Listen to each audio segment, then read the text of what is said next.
Mesdames et messieurs, bonsoir. Je vous reviens encore ce soir pour répondre à Tata Bertie qui a été caillassée par le maire de Lambaréné, dont on a intitulé la vidéo qu'il avait la main légère. La main légère du maire de Lambaréné, là, elle est soutenue par le président du Gabon. Vous voyez ce que je veux dire, non? Le passif qu'il y avait avec Ali Bongo, où les gens excellaient dans l'abus du pouvoir. Vous voyez ce que je veux dire, non? Où les gens excellaient dans l'abus du pouvoir, là. C'est ça qui demeure encore aujourd'hui au Gabon. Ça n'a pas changé. Je t'appelle de ton petit nom qu'on t'a surnommé Tata Bertie. Les choses n'ont pas changé. Vous allez avoir des scandales sur scandales. Vous avez découvert. Moi, je suis née à Lambaréné. J'ai grandi en Njolé. Mes grands-parents vivaient en Njolé, dans la région, dans la petite ville balnéaire de Njolé.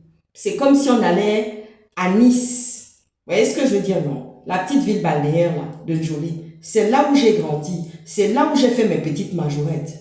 Mais quand vous entendez le maire de Lambaréné s'autoriser comme ça, de dire devant une femme, je peux avoir la main légère, c'est la main du président du Gabon qui est si légère là, qu'il était en train de vouloir appliquer sur toi. Tu vois ce que je veux dire, non? Mais dans ce genre de cas, il faut leur arracher les yeux.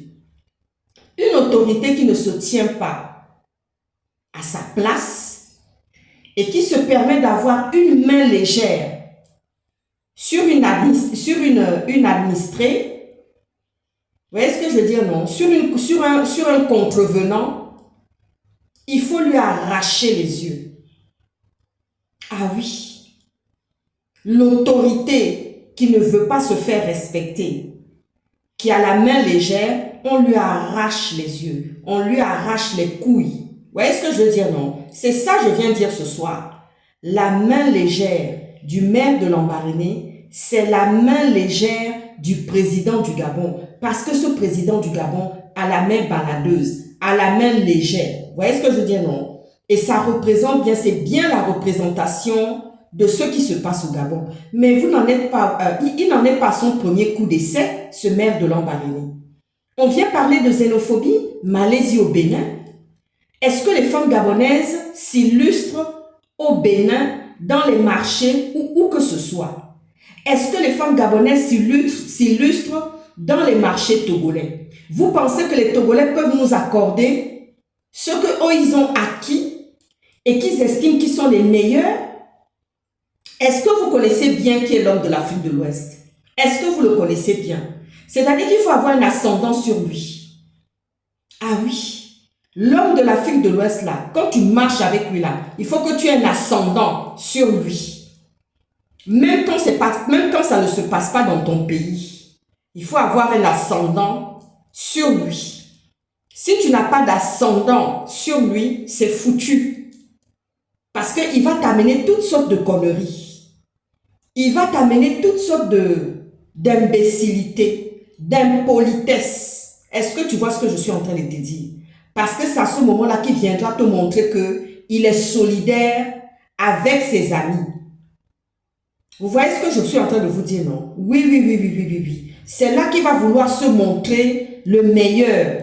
Celui qui fait quelque chose parce qu'il marche avec toi, parce qu'il est avec toi. Mais si tu ne le domines pas, si tu ne prends pas un ascendant sur lui dès le début, c'est foutu. Il y a eu un laisser-aller. C'est pour ça que ces femmes béninoises-là viennent reprendre la revanche dans un marché qui a été construit pour des femmes gabonaises. Je ne dis pas qu'il ne faut pas qu'il y ait la parité. Je ne dis pas qu'il ne faut pas qu'il y ait un pourcentage. Il peut y avoir un pourcentage de femmes béninoises, mais la majorité, c'est pour les femmes gabonaises.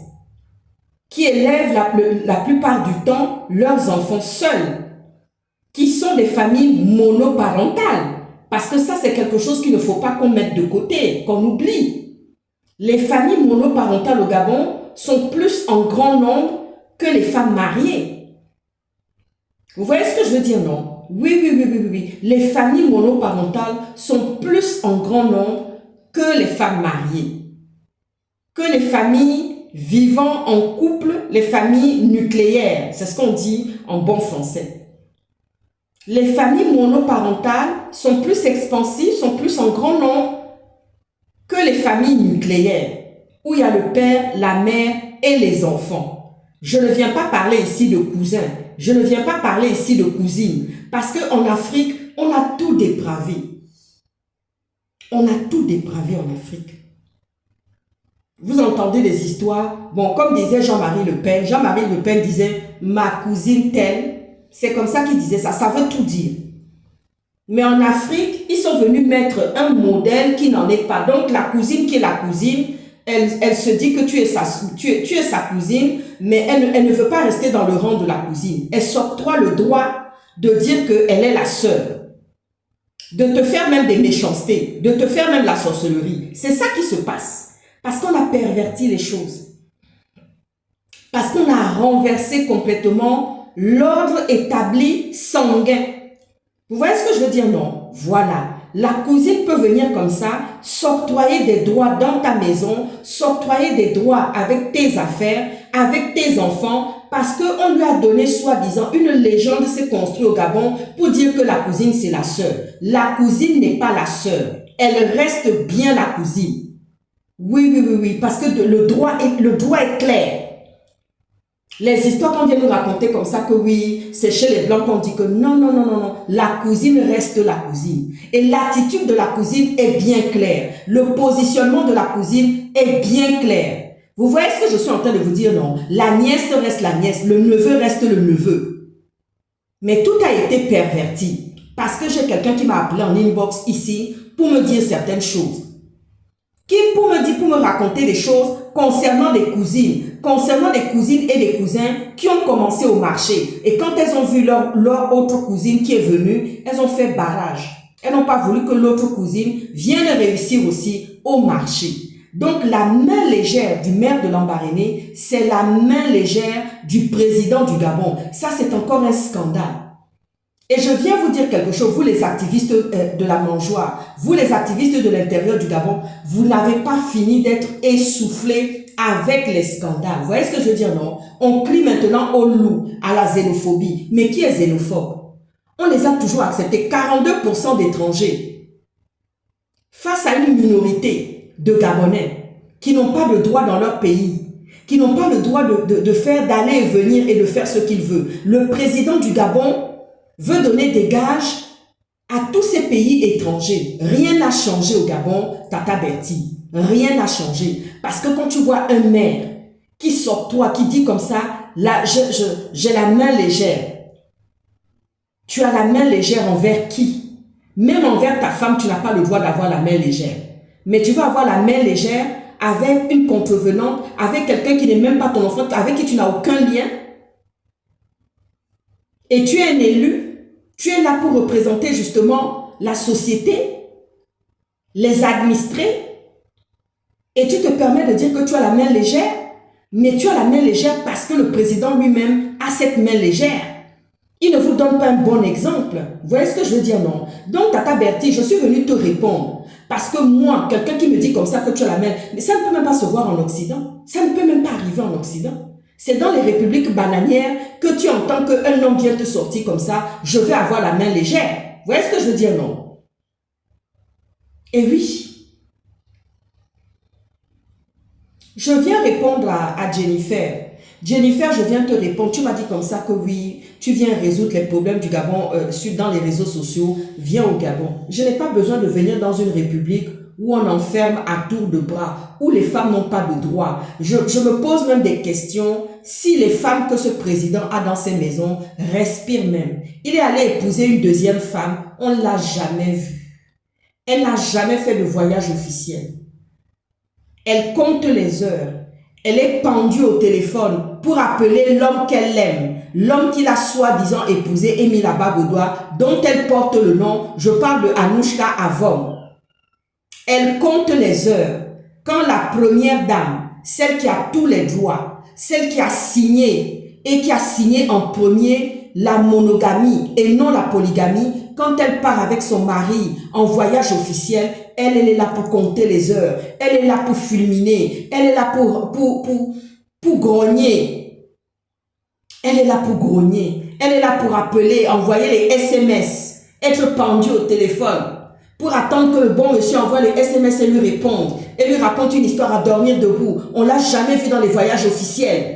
Jamais. On n'a même jamais vu un ventre ballonné quelque part, un ventre qui est là, comme un ballon, qu'on promène comme ça avec joie pour dire « Ah, je suis enceinte, voici, je porte la grossesse de mon mari qui est président. » Jamais, aucune photo. Elle est toujours cantonnée à sa maison, à ses casseroles, à s'occuper de ses enfants et de sa marmaille. Et attendre le bon vouloir du bon monsieur. Quand son cortège, son escorte va arriver, ah oui, j'arrive à telle heure. Et c'est là qu'elle voit le bon monsieur. Elle n'existe pas. Elle est transparente devant le monde entier et pour son mari.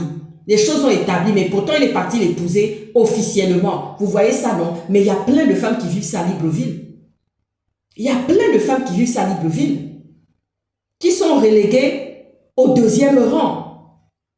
On t'a jamais vu dans les voyages officiels. On t'a jamais vu monter dans un avion avec un sac en main, comme faisait Sylvia Valentin Bongo Ondimba. Tu es relayé aux oubliettes, à attendre le coup de fil, à rester comme ça. Il va m'appeler dès que ça sonne, tu envoies SMS. Tu es la première à bondir sur ton téléphone et à réagir. Tu es cantonné à ça, à Anouchka Avom. C'est à ça, quand vous voyez ça là, c'est la main légère du président du Gabon. J'en ai fini pour ce soir. Comme ta Jennifer, toi qui m'as demandé de venir là, mes droits de femme, j'ai toujours eu mes droits de femme, mes droits d'enfant d'abord. Vous voyez ce que je veux dire, non? Mon premier cri à la maternité, toi Jennifer Ndon. Tu me demandes même quel genre de femme tu es là-bas à Libreville. Tu veux être une pauvre femme qui ne ressemble à rien. Est-ce que tu vois comment ce soir je suis habillée là? Tu as vu comment ce soir je suis habillée là? Je suis rentrée du restaurant où j'ai passé une très bonne soirée en compagnie de personnes agréables. Tu vois ce que je veux dire, non? Oui. Mais pendant ce temps, toi, tu rentres à Libreville, tu n'as pas l'électricité, tu n'as pas l'eau au robinet. Mais moi, j'ai de l'eau au robinet. Donc, je viens juste de rentrer et j'ai décidé d'allumer ma caméra immédiatement dans ma salle de bain où je vais me démaquiller avec la lumière. Je vais me démaquiller, faire un soin. Tu vois ce que je veux dire, non? Et si j'avais un peu de temps, j'allais te montrer comment ça se passe. Mais toi, tu arrives là. Et là, je te parle, je suis dans la climatisation.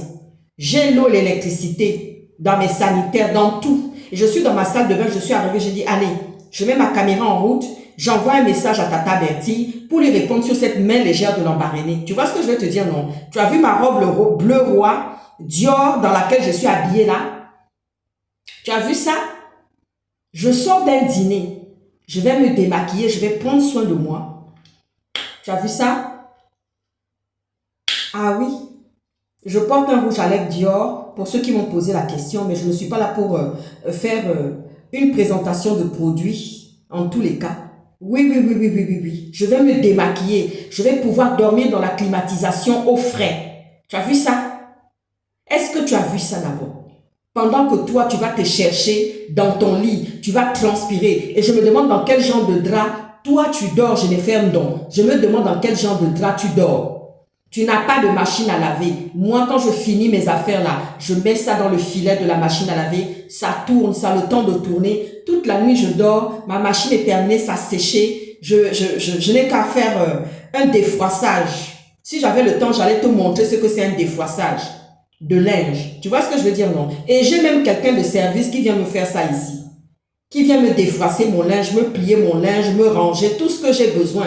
Tu vois ce que je te dis, non? Oui. Donc, je te dis que toi, Jennifer, donc tu peux toujours parler. Tu es une pauvre femme qui a voté un président panthère qui est le diable personnifié. Tu as vu, non? Alors, je te souhaite une bonne soirée. À ciao. Quand tu seras à mon niveau, là, on va pouvoir se parler. Parce que les boucs se battent par catégorie. Les boucs se battent par catégorie. Tu n'en es pas encore à ce niveau-là avec moi. Tu as vu? Ciao.